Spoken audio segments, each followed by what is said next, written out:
Hello and welcome to my channel. I am Angela Brennan and today I'm doing another ALTENEW Level 2 Educator Certification Program online class. It's called Masking Unleashed.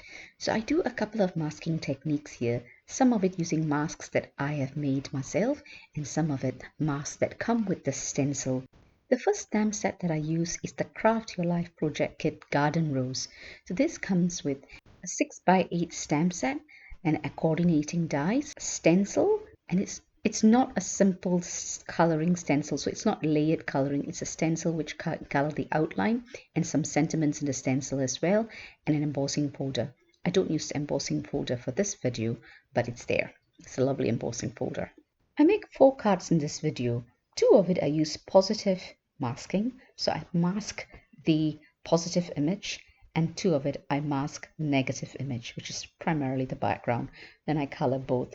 The first card is about just layering my flowers, masking it, and then trying to make some of the flowers look like it's behind, some of the leaves behind. In 2 of the 4 cards today, I actually redo the cards because I make a bit of a mess when I do it the first time. So I show you the technique and how I do it, but the second time I show you what I've created, again off camera, but with a different color scheme. That goes to show you the whole creative process is not a linear process, and sometimes I do, and most of us do, we mess up, but then I don't give up and I try it again. I hope you enjoy the video, and if you do, please give it a thumbs up and consider subscribing. And when you do subscribe, remember to press the notification bell so you're alerted when a new video is uploaded. All the cards in this video where I stamp on and do ink blending is the Strathmore Bristol Smooth card from the 300 series.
some of these masks that I cut out a little while ago, the stickiness is reduced. I'm going to add this stencil adhesive that I just acquired.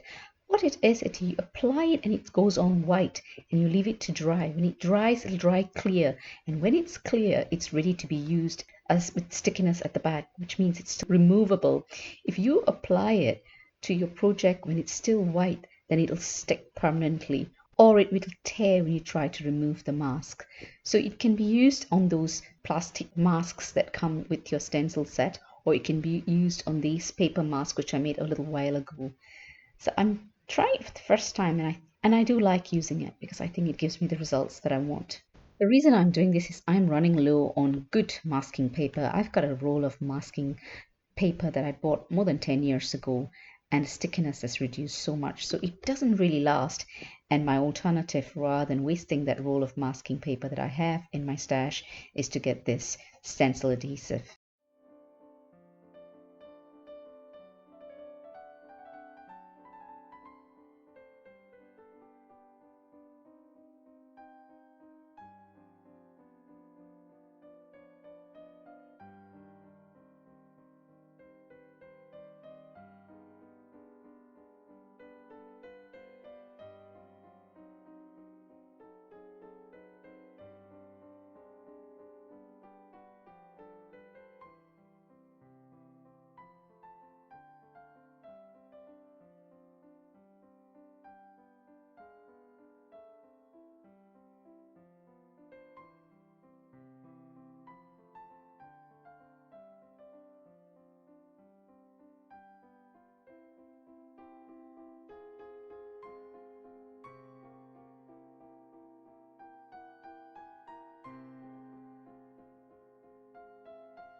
Now that I've done all the stenciling and masking, I remove the masks, which is kind of the best part sometimes when you're doing masking, to see what the overall image looks like. I'm not really happy that when I did my ink blending on the flowers, the inking dulled the outline stamp of the flowers. So I try to make outline stamp stand out a little more by stamping on top of it again. Unfortunately, my alignment of the stamp is not great, and I do end up making a mess of this card panel that I spent a lot of time doing masking, stamping, coloring, etc. But I end up doing it again, but this time so it doesn't dull the outline. What I do is when I stamp the 3 flowers, I use clear embossing powder on the black ink and I heat emboss it. So after I do the inking, I can buff the image so the ink that sticks onto the embossed areas will just be removed very easily, thus making the outline still stand out quite well against the inked flower. I hope that makes sense.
This is the next stamp set that I use. It's the Sisters of the Heart stamp set, and it comes with a stencil, which I'm not going to use. It's a simple coloring stencil, so it's coloring layers. I'm not using that in this video today, but I'll be using the stamp as well as the die.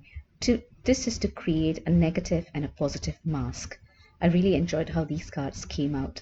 Again, one of these cards I do make a bit of a mess, but I make it again with a different color combination. So if you've noticed all of my stamping now, I stamp with pigment ink and I sprinkle clear embossing powder on it so that I can buff out the ink that goes on the image, so the outline stamp still stands out and looks great against the ink blending.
I'm using Distress Oxide inks here, and recently I did a video on how to store my Distress Oxide inks and do some ink blending swatches as well.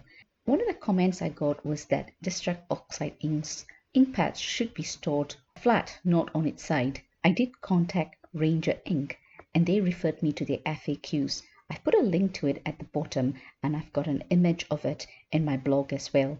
Essentially, they say you can store your distress inks and your distress oxide inks either flat or on its side. I hope that clarifies the query. I will also put a link to my storage video at the description below so you can have a look at it, which is what I mentioned in my video, because I have shown you how I store all of my Distress Oxide inks on its side in the Distress ink storage boxes that are sold by Ranger Ink. So I've not had any issues with my Distress Oxide inks, and I am using more and more of it due to my new storage method of the ink pads as well as the foam pads, the Distress foam pads that I use with my inking too. So I'll put a link to it in the description below and you can have a look at it.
these are the 4 cards I've made in this video.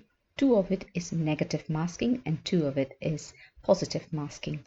Negative masking is when you mask the background, and positive masking is when you mask the image so that you can ink blend on the background. I hope you enjoyed the video and give it a thumbs up and consider subscribing. And if you do subscribe, remember to press the notification bell so you're alerted when a new video is uploaded. Do head over to my blog because there's a lot more information on it, and the link to my blog is in the description below. Happy crafting, and I'll catch you at my next video.